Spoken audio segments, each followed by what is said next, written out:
बिस्मिल्लाहिर्रहमानिर्रहीम। अस्सलाम वालेकुम वरहमतुल्लाहि वबरकातुहू। मोहतरम मुकर्रम सामीन गिरामी, फ़र्ज़ नमाज़ों के सिवा जितनी नमाज़ें हैं, चाहे वो वाजिब हो, सुन्नत मौक़दा हो, नफ़िल नमाज हो, सुन्नत गैर मौक़दा हो, उनका तो मसला आपको पता है। पहले कई वीडियोज़ में हम ये बात बता चुके हैं कि फ़र्ज़ नमाज के सिवा सारी नमाज़ों में हर रकात में अल्हम्दु शरीफ के साथ सूरत मिलाना वाजिब है, ज़रूरी है।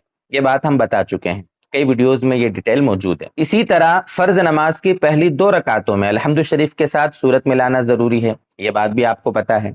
मेन जो मसला रह जाता है, जिसमें लोगों को कन्फ्यूज़न होती है, वो ये कि फ़र्ज़ नमाज की तीसरी या चौथी रकात में, तीसरी रकात जैसे मगरिब की नमाज हम पढ़ रहे हैं तो फ़र्ज़ नमाज की तीसरी रकात में, इसी तरह फ़र्ज़ नमाज की तीसरी और चौथी दोनों रकातों में, जैसे ज़ोहर की नमाज हो, असर की नमाज हो, इशा की नमाज हो, इन नमाजों में तीसरी और चौथी रकात में हमें क्या पढ़ना चाहिए, ठीक है। ये इसमें ज़रा कन्फ्यूज़न होती है। आज थोड़ा उसी का मसला 2-3 पॉइंट में मैं क्लियर करूंगा इंशाअल्लाह। तो इसमें पहला पॉइंट यह है कि फ़र्ज़ नमाज की तीसरी और चौथी रकात में, फ़र्ज़ नमाज की तीसरी और चौथी रकात में हमें सिर्फ अल्हम्दु शरीफ पढ़ना है।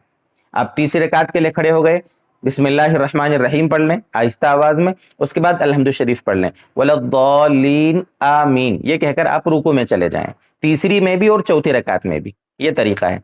अब होता क्या है कभी कभी, दूसरा पॉइंट, कि आपने वलद्दालीन आमीन कहा, उसके बाद ध्यान रहा नहीं, बिस्मिल्लाहिर्रहमानिर्रहीम कुल हुवल्लाहु अहद अल्लाहु समद आपने शुरू कर दी, बिस्मिल्लाह पढ़ी और सूरत शुरू कर दी, और सूरत पूरी पढ़ भी डाली, और ध्यान ही नहीं रहा कि हम तो तीसरी या चौथी रकात में हैं। तो अब क्या करें? कोई हर्ज नहीं है, अगर सूरत आपने पढ़ भी ली ना गलती से, नमाज मुकम्मल कर लें, उसकी वजह से सजदे सहवी भी वाजिब नहीं होता है। फर्ज नमाज की तीसरी या चौथी रकात में अल्हम्दु शरीफ के साथ अगर आप गलती से, भूल से अगर सूरत मिला भी लें तो उसकी वजह से सजदे सहव वाजिब नहीं होता है। उसका मसला यह है कि फ़र्ज़ नमाज की तीसरी और चौथी रकात में सिर्फ अल्हम्दु शरीफ पढ़ना ये सुन्नत है, और अल्हम्दु शरीफ के साथ सूरत न मिलाना ये सुन्नत है। लेकिन अगर आपने सूरत मिला ली, जानबूझ के मिलाएंगे, नमाज सुन्नत के खिलाफ होगी। लेकिन अगर गलती से, भूल में अगर ऐसा हो गया, आपने सूरत मिला ली है, तो उसकी वजह से सजदे सहव वाजिब नहीं होता है। जी, इसमें तीसरा पॉइंट यह है कि कभी कभी होता है कि हमने सिर्फ बिस्मिल्लाह पढ़ी है, वलद्दालीन आमीन कहा, बिस्मिल्लाहिर्रहमानिर्रहीम, फिर अचानक याद आ गया, ठीक है, फौरन रुकू में चले जाएं, कोई मसला नहीं। कभी कभी सूरत शुरू कर देने के बाद याद आता है, मसलन हमने सूरत शुरू की कुल हुवल्लाहु अहद अल्लाहु समद लम यलिद, और अचानक याद आया लम यलिद पर, यार हम तो तीसरी या चौथी रकात पढ़ रहे हैं, तो आप वो आयत जो आप पढ़ रहे हो उसको मुकम्मल कर लें, आयत को अधूरी ना छोड़ें।